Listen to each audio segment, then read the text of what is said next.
মানে কি মুক্তিযুদ্ধের সন্তান নাতিপুতিরা কেউ মেধাবী না, যত রাজাকারের বাচ্চারা নাতিপুতি হলো মেধাবী, তাই না?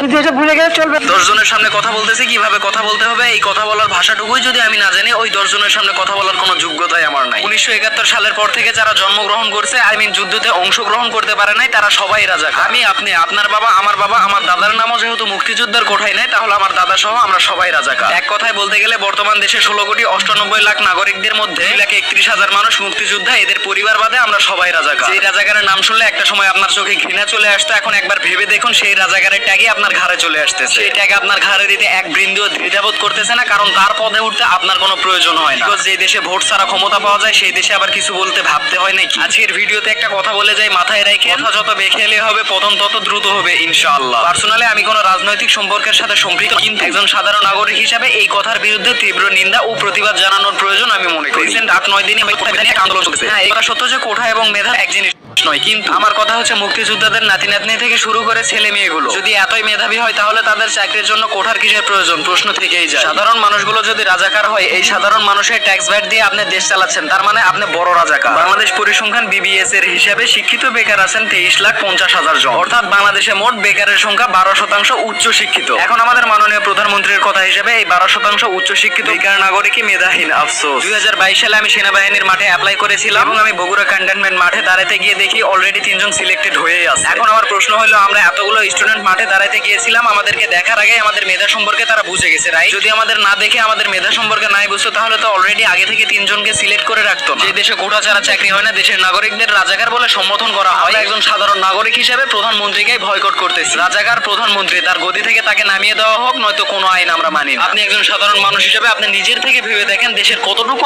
আইন সুষ্ঠুভাবে পর্যবেক্ষণ হচ্ছে। একজন সাধারণ নাগরিক হিসেবে আপনার দায়িত্ব এগুলোর বিরুদ্ধে প্রতিবাদ করা। এখন আপনার প্রশ্ন থাকতে পারে, এগুলোর বিরুদ্ধে এইভাবে প্রতিবাদ করে কিছুই হবে না। দেখেন, আপনি ঘরে চুরি করে বসে থেকেও কিছুই হবে না, যতক্ষণ না আপনি এগুলোর বিরুদ্ধে রাজপথে নামবেন। যত রাজাকারের বাচ্চারা নাতিপুতি হলো মেধাবী, তাই না? আফসোস, আমাদের দেশ যে পরিচালনা করতেছে তার ভিতরে শিক্ষা থাকতে পারে, কিন্তু সঠিক শিক্ষা নাই আমি মনে করি। কারণ যার ভিতরে সঠিক শিক্ষা থাকবে, সে 10 জনের সামনে এরকম ভাবে কাউকে ছোট করে কথা বলতে পারবে। কথা বলার ধরনটা আপনি একবার খেয়াল করলে দেখতে পাবেন কথার ভিতরে কতটা অহংকার লুকিয়েছিল। এবার যাই হোক, আপনাকেও আল্লাহ তাআলা দিন শেষে বোঝার তৌফিক দান করুন। রিয়েলি একটা দেশ পরিচালনা করে যে তার মুখের ভাষা এতটা ঘৃণিত হবে, এটা আসলে মেনে নেওয়ার মতো কথা নয়। আপনি যদি রাজাকার হয়, তাহলে রাজাকার সেও।